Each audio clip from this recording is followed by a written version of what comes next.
horror story live stream. The very nature of these stories is to frighten and disturb. The content may contain adult language, themes of death, people being endangered by stalkers, murderers, or creatures. If you do not like to be scared or chilled to your very core, please stop this stream. And now, on to the show.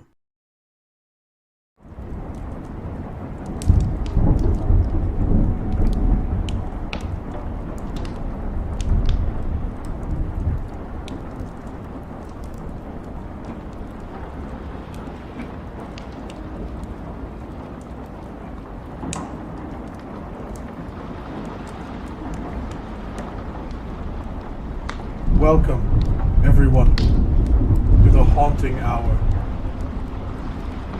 Tonight's tale takes us deep into the woods, farther than any man-made trails can take you.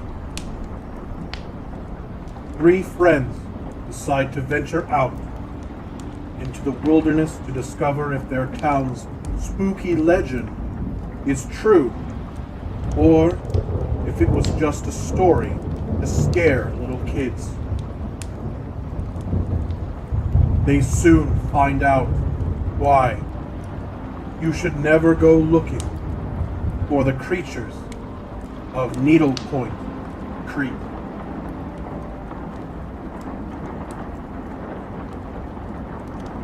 I think every town has urban legends that float around. Although, even as a kid, I never believed them. I always saw them as just silly stories that locals had made up to scare the children. The stories of the creatures of Needlepoint Creek seemed ludicrous to me. I learned later on that I was horribly mistaken.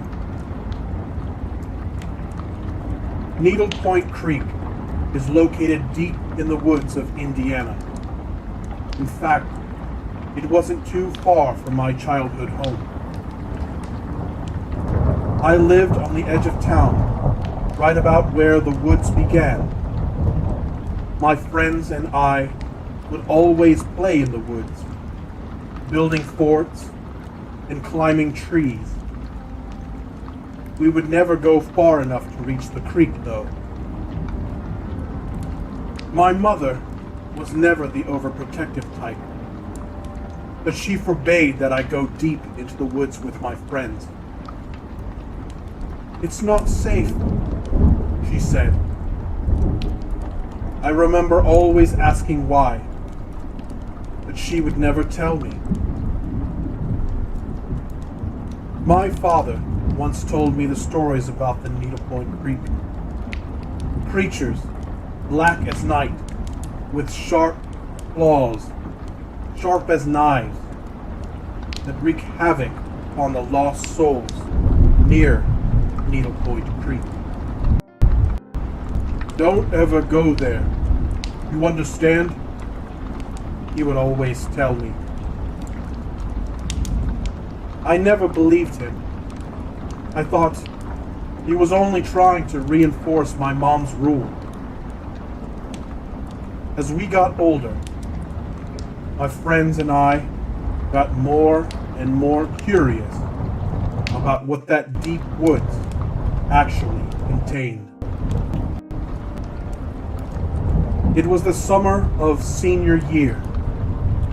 I was sitting in my room with my friends when Nathan brought up the idea that we travel deep into the woods and camp for one night near the creek.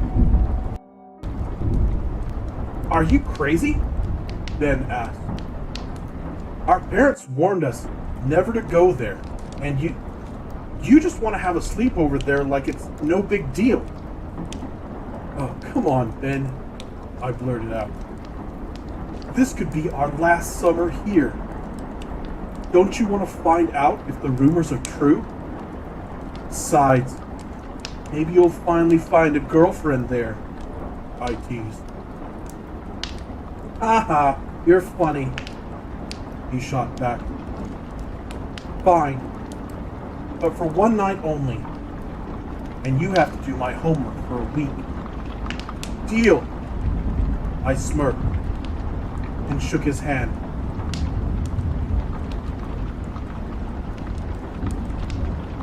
June 15th, around 3 p.m., we set off into the woods, armed only with camping gear and determination. At about 2 miles in, the trail ended abruptly into thick brush and woodland.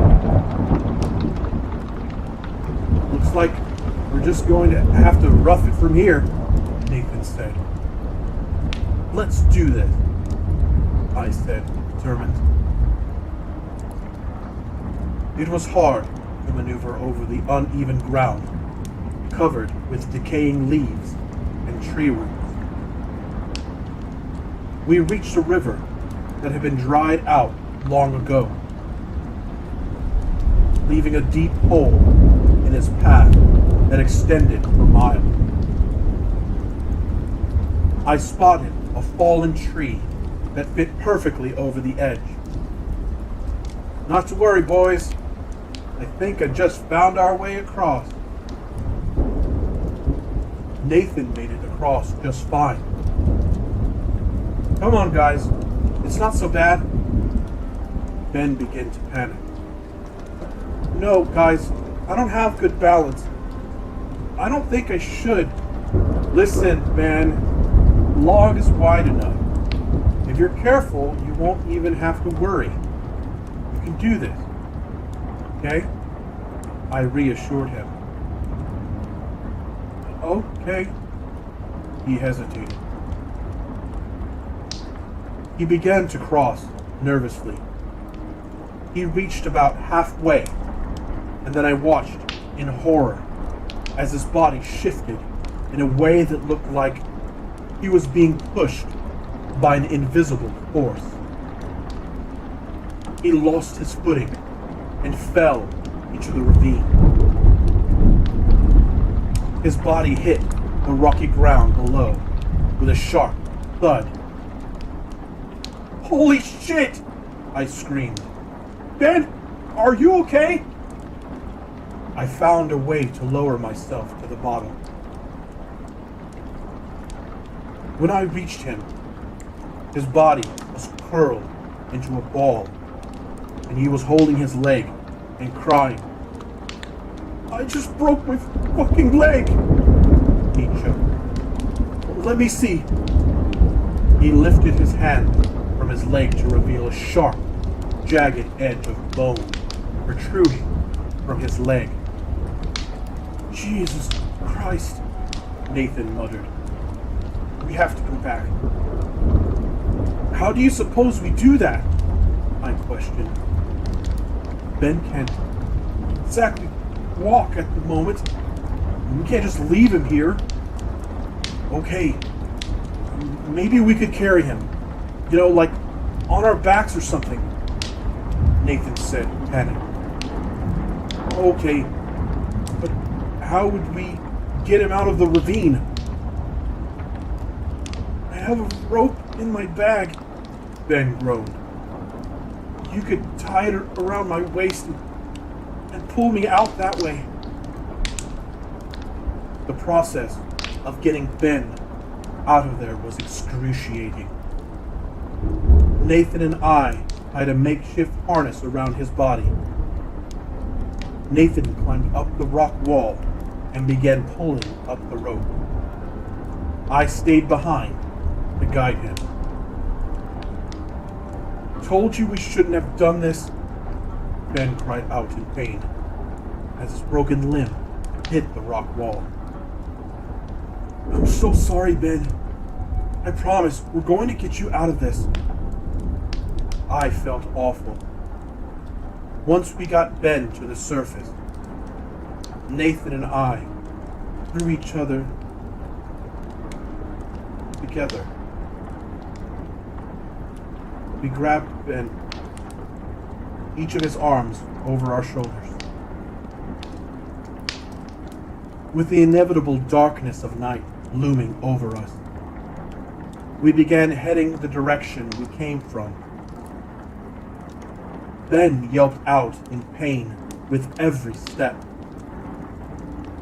We walked about a mile and then came across a stretch of bushes. "I'll go see what's on the other side before we drag Ben through there," Nathan said. He disappeared in the bushes for a moment. It was silent. "Nathan?" I called out. No response. "Come on, man. This isn't fun. You guys aren't going to believe this," he said as he appeared from the bushes. "What are you talking about?" "We must have circled back around or something," he said. "What do you mean?" I asked, alarmed. "I don't know. We're back at the ravine." "That's impossible. We went straight through," I almost shouted. "If you don't believe me, you can take a look for yourself." I pushed through the bushes, and sure enough, we were back at the ravine. Suddenly, everything was quiet. "Hey guys, are you back there?" No response. "Guys!" Suddenly, I heard giggling. There was something off about it. It almost didn't sound human. "Ben? Nathan? Is that you?" The laughing turned to a low growl. I ran back through to the other side. "Why do you look so scared?" Ben asked. "Yeah, why do you look so scared, Isaac?" Nathan smirked. I don't know. I guess there's an animal back there or something." "I think you're just imagining things. I didn't hear anything," Nathan said as he stared past me. We headed through the bush yet again to try to find our way out. About half a mile later, we came to the same patch of bushes.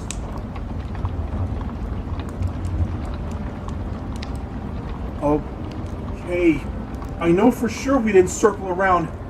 This isn't possible," Ben yelled. I don't know what's happening." I began to panic. Nathan said nothing. "Stay here. I'm going to try to find a way out of here," I told them. I ran through the woodland, trying not to trip. I found myself back in front of the bushes. "What the hell?"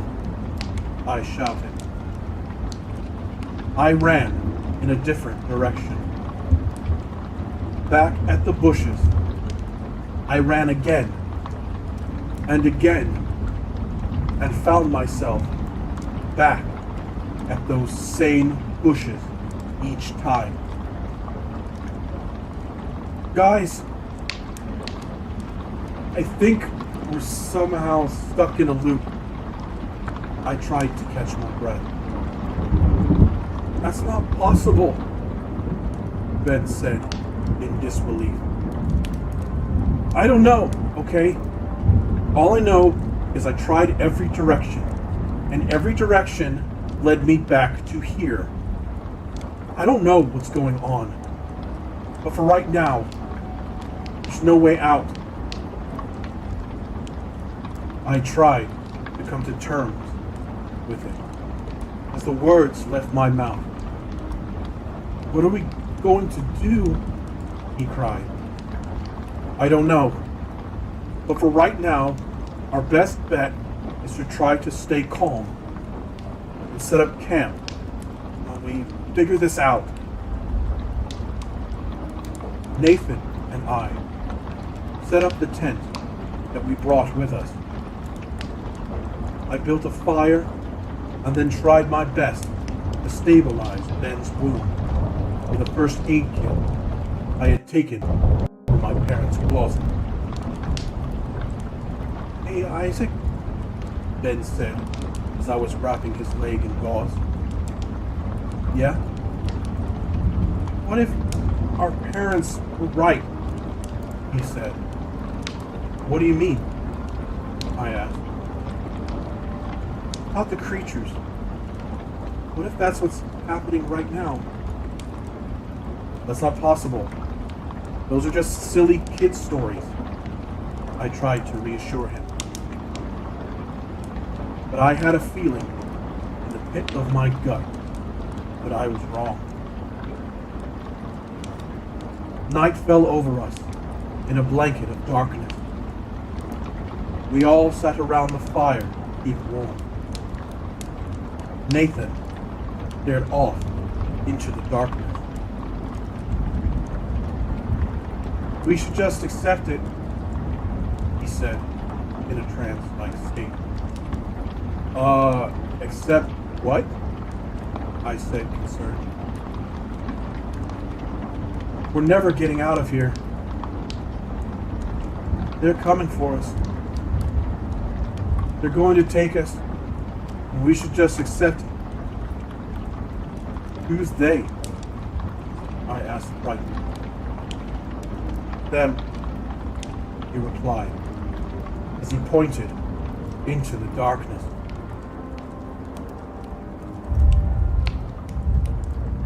"You know something, Isaac?" he continued, reaching into his bag. "What are you talking about?" I said, on edge. "The creatures really aren't that bad. In fact," he said calmly, as he began to pull a fishing knife out of his bag. "Nathan, what are you doing with that knife?" I panicked. "I think we should embrace them." He laughed, and I watched in shock as he lurched forward and stabbed Ben in the stomach. I heard Ben scream as the knife plunged in and out of his body. "No!" I screamed. The next few seconds passed by in slow motion. I ran toward him and tried to tackle him. With almost inhuman strength, Nathan threw me into a tree. I felt my skull hit the base of the tree, and then everything went black. I woke up, slumped against the tree. My eyes fluttered open as I saw Nathan crying next to Ben's lifeless body. What have I done? What have I done?" he sobbed. "They made me do this!" he screamed. "Who made you do what?" I choked. "Creatures! I never wanted to hurt anyone, but they made me." His face was smeared with blood. I tried to sit up. "It's okay. We can fix this." I tried to calm him. "No, we can't. Ben is dead. They made me kill him. And now," he said as he stood up, "they're going to make me kill you too." He cried as he headed toward me. "Nathan, we can talk through this. I'm your friend, I pleaded. I'm so sorry, Isaac. He sobbed as he raised the blade above me. In a split second, I saw a large black mist-like creature swoop in over Nathan. With claws sharp as knives, the creature disemboweled Nathan. I watched as his intestines fell from his stomach. The creature took one final swipe. Nathan's head came off and rolled toward me. I began screaming as I was coated in his blood. I vomited and then began sobbing. I heard the creature let out a shrill screech as it disappeared into the darkness of the night. Take me too, I cried, not wanting to live with what I just witnessed. Eventually, I decided to walk back home. The way was difficult because of my concussion, but I was no longer stuck in a loop. I reached my house. My mother screamed when she saw that I was covered in blood. She cried as she held me. You went into the woods, didn't you? I just stared at the wall, in shock, and trying to process everything. No one, except for my mother, believes about the horrors of that day. I write this from prison. I'm being held on 2 counts of first-degree murder. I don't know why the creature decided to let me live. It would have been kinder to kill me. I guess I'll never know. I am an innocent man. You, dear reader, maybe you believe me. Maybe not. Whatever you choose to believe, I ask that you please beware the creatures of Needlepoint Tree.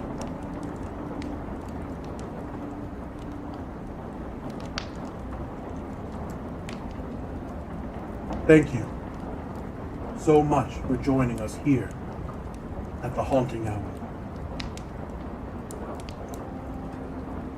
I hope tonight you have wonderfully spooky dreams. And I hope to see you here next time on the Haunting Hour.